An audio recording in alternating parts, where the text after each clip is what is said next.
birthday to this great country. Who are trooping years of freedom, safety, and no king but one, Jesus Christ. Now, it all began in 1492 when Columbus sailed the ocean blue. He was trying to find a faster way to get to India, but instead he sailed across the Atlantic Ocean all the way to the New World.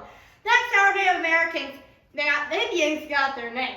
But the first cry for freedom wasn't really 250 years ago. It was in 1620s by the Pilgrims, when they wanted religious freedom from England. Now, it was a fun time getting here. They had to sail and get through all of the troubles that England tried to give them. And it wasn't the best of fun. They had their hard times getting here, and that was so true about that. What?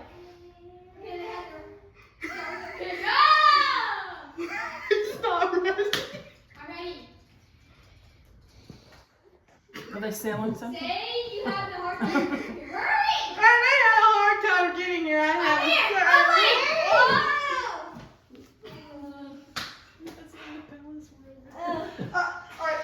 Are you okay? Yeah. Are Are we getting ready for the show? Because that's tomorrow. You mean today? No, today's July 3rd. Oh my gosh. What? Oh, are we live? Yes, we are. Oh, sorry for interrupting. What were you talking about? Well, I was just telling the American people about how Christopher Columbus came to America in 1492 and the first cry for freedom by the Pilgrims in 1620. Oh, were those people who sat here and had Thanksgiving? Have you told them that? I was going to, but you ran in here and interrupted before I could get to the good stuff. Oh, sorry. I'm gonna go find the stage manager because I have no idea what I'm supposed to be doing. That's good. I'm sorry, folks. He's really new, as you can tell. Now, as I was saying, the Pilgrims came here finally on the Mayflower and signed the Mayflower Compact, which the first words of it were, "In the name of God." That was this built nation on the Christ and biblical truths. Now, we're going to take a quick commercial break, but stay tuned because when we return, Stay tuned for what? don't make me laugh. Because when we return, we're going to see what happens to America.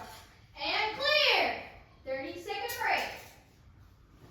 Listen, I don't get it. Why we're just talking about people and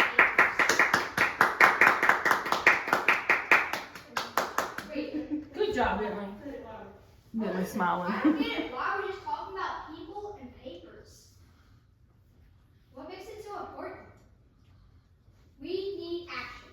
History is action. No, it isn't. The best action is science. That's action. I'll show you that this is not just about people and papers. If you say so. I know so. But it is. And we're live in 3, 2, 1. Hello and welcome back. Now, before we commercial, I told y'all we were going to see what America was going to do. But during the break, my lovely co-host is somewhat confused on why history is so important. So let's welcome back my co-host, Jacob. And for those at home, you might want to sit down, because this lesson is going to take a hot minute. Hi. Hey, this time I was on time. And I didn't fall down. Well, there's a first time for everything. Now, why don't you find history action? Because I don't get it why we're just talking about people and papers. So important. Well, on this show, I will show you why all that is important. If you say so. Now, what do you know about history? Well, I know about Paul Revere and the Minutemen and my presidents. Washington, Adams, Jefferson, Madison, Revere, Harrison, Tyler, Polk, and Taylor, Fillmore, Pierce, Buchanan, Lincoln, Johnson, Grant, and Hayes, Garfield, Arthur, Cleveland, Harrison, Cleveland, McKinley, Roosevelt, Taft, Wilson, Harding, Coolidge, Hoover, Roosevelt, Truman, Eisenhower, Kennedy, Johnson, Nixon, Ford, Carter, Reagan, Bush, and Clinton, and Bush, Biden, Trump, Biden, Trump.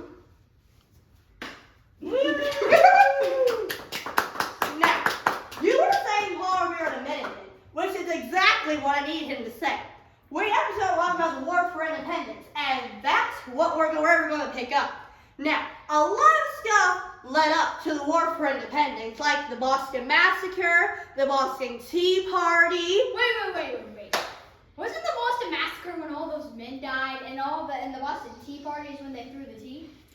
See, you do know stuff. That's correct. I know a little. Now, do you know who the people who fought, the first people who fought? No? Why would you tell them that? Well, the first men who fought were the Minutemen, and they could be ready in I have no idea what he's doing. A little bit concerned about that, but oh well. Now, as I was saying, a lot of stuff led up to April 19th, 1775. You had the Stamp Act, the other taxes that they put on our tea, the Boston Tea Party, as I said, and the laws that said that the colonies had to house the British. Eventually, our colonial men and our people had enough of Britain telling them what to do. But we're going to take a short break. And when we come back, we will talk about when the Americans fight for independence. Clear! 30-second commercial break. What? Thank you, stage manager. Are these explosives over here? Nope. Here. It literally says dynamite. Who put that there? Oh my Lord. Is that why you snuck off stage? Probably. Oh my. I talked to you about not doing that. Okay, sorry. And we're live in 3, 2, 1. Hello and welcome back. Now, Jacob, Yes. is this action for you yet? Well, I'm getting the picture of it. We're getting the picture? Yes. That's good to know. Well, we're finally there to April 19th, 1775, 251 years ago. It all began at Lexington and Concord when the British were trying to take John Hancock and Samuel Adams captive. But Paul Revere and the brave men had none of that. They stood their ground at Lexington and Concord, where the first shot from around the world happened. It was an incredible time. Wait. Why are a bunch of men important? We don't even know all of their names. They're important because that was the first army we had. They left behind everything so that we could live in a free state. Okay, continue. You really got to quit interrupting. Okay. No! As I was saying, now there are a ton of battles, like the most famous battle, the Battle of Bunker Hill. You had the Battle of San Antonio, the Battle at Valley Forge, where Francis Scott Key wrote the Star-Spangled Banner, and you had the first Continental Congress that put George Washington in charge of our colonial army. Isn't that fun? Well, a little. A little. Mm-hmm. A little. Yes. George Washington, our first president. Oh, yeah. As you can see, he's really new. Anyhow, now, the commercial is going to happen again. But when we come back, it's the time for the Declaration of Independence to be signed. For on this day, 250 years ago. And clear. Loud.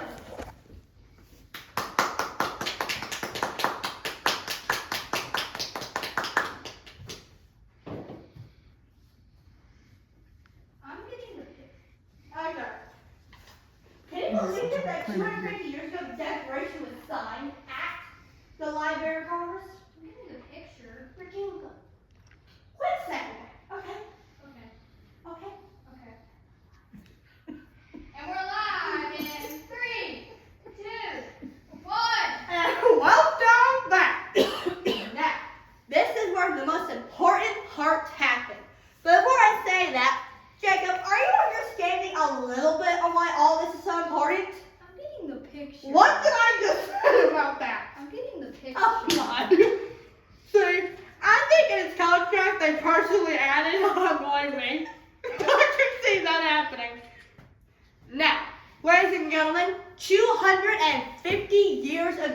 today.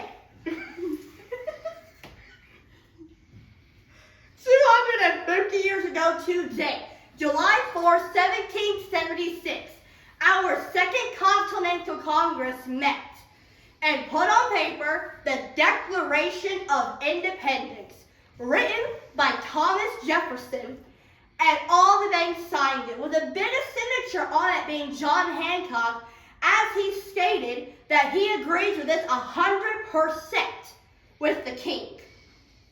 I get it now. Huh? You get it now? Yes.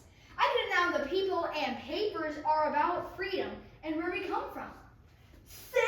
I told you would get it. Isn't it action and they're important? Well, I would say a little. A little? Yes. See, I told y'all he would be able to get it. Now, I told you we'd be able to get it. Now, for our last thing, may I have my assistant? The assistant. Give her the Declaration of Independence. Give her the Declaration of Independence.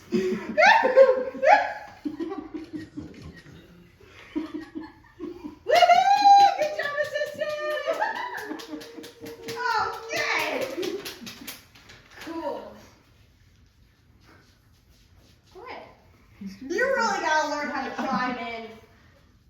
Now, the Declaration of Independence in Congress, July 4, 1776. Unanimous Declaration of the 13 United States of America. When in the course of human events, it becomes necessary for one people to dissolve the political bands where they have connected them with another, and to assume one of the powers of the earth, the separate and equal stations to the laws of nature's God entitled them. As a decent respect to the opinions of mankind requires that they should declare the cause which impel them to separation.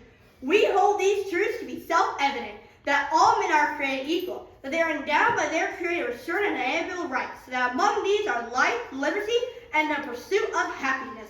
That to ensure these rights, governments are instituted among them, deriving their just powers from the consent of the governed. That wherever any form of government becomes obstructive of these aims, it is the right of the people to alter and to abolish it, and to institute a new government laying its foundations on such principles, to institute a new government laying its foundation on such principles, and organize its powers in such form as to themselves seem most likely to affect their safety and happiness. Prudence indeed will dictate the governments long established should not be changed for the life and trade of causes. And importantly, all experience has shown that mankind are most disposed to suffer, while evils are separable, than the right of themselves by abolishing the forms which they are accustomed. By what long trend of abuses and usurpation, pursuing of the liberty to the same object, evidence and desire to reduce them under absolute despotism. It is their right, it is their duty to throw off such government and to provide new guards to their future security. This is just the first paragraph of the Declaration of Independence, with many more. Now, that concludes this show for today with a special 250. Happy 250th birthday, America!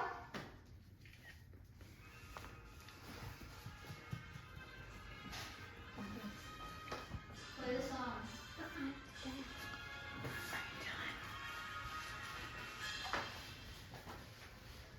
Come here. Oh no. Oh no.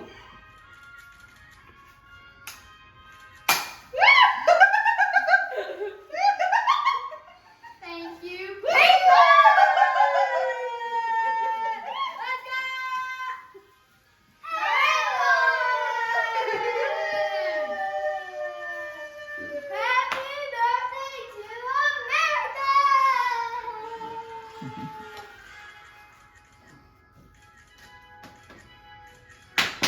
Bow.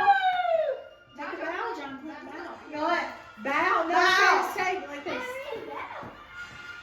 All together. And I'm good also job.